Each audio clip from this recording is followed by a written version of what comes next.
Children have always faced mean girls and boys, but social media has changed the game and causes unprecedented damage to our children's mental health. And here's the truth. The social media companies know this. On Tuesday, House Speaker Paul Renner, who also represents St. Johns County, outlined legislative priorities for the new legislative season. Liz Ryan has our top story. One restricts social media use under age 16. Before social media, those mean kids barely made a dent in our children's mental health.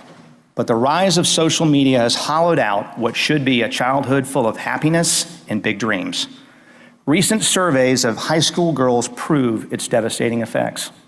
When asked, have you experienced persistent feelings of sadness or hopelessness within the past year? 57% yes.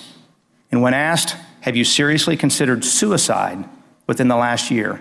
30% yes. This is the legacy of social media, but it cannot be the fate of our children, and we must act. We will take bold steps like age verification to rescue our children from technology that cripples their sense of self-worth and purpose. Another would require age verification to view porn. We cannot stand by and allow children to access hardcore pornography, and we plan to do something about it.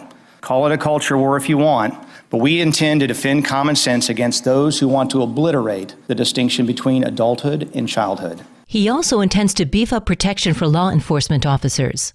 This session, we will extend penalties for anyone who commits violence against law enforcement and bring an end to citizen review boards that have been weaponized by defund the police activists. He also vowed to increase school safety. Meanwhile, for schools that refuse to follow common sense steps like locking their doors, we will pass new measures to protect our children. For St. Augustine's Local Morning News, I'm Liz Ryan. This local news is a service of your hometown Toyota dealer, Beaver Toyota US 1 St. Augustine, here to wow you. The City of St. Augustine Beach leaders are now sworn in. At the recent City Commission meeting on January 8th, the newly elected mayor and vice mayor were officially sworn in for the next term. Dylan Rumrell, who has served on the commission since 2019, was sworn in as mayor. I also want to thank my fellow commissioners for giving me the gavel and the opportunity to be mayor. I will continue to work hard for all the residents of the City of St. Augustine Beach, and I'll also work hard for the employees of the city. Beth Sweeney is the newly sworn-in vice mayor who has served on the commission since 2022. Thank you to my fellow commissioners for entrusting me with the role of vice mayor. I'm very excited to serve. The terms, which began on January 1st, will run for 1 year and end on December 31st, 2024. For St. Augustine's Local Morning News, I'm Karen Johnson.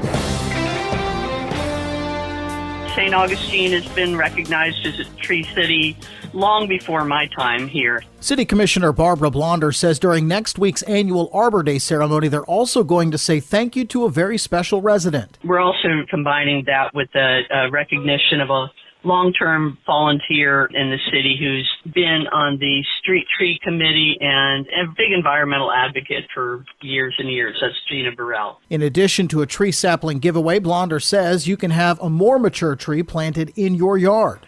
City staffer comes out. We did this with 72 trees, I believe, last year. And we look at the site that the homeowner would like a tree planted, and the city crew comes in and plant that tree on their property in an appropriate location where they would like. St. Augustine's Arbor Day ceremony is next Friday at 11 o'clock at Davenport Park. For St. Augustine's Local Morning News, I'm Daryl Moody. And now you're up to date with St. Augustine's Local Morning News. I'm Rich Carroll.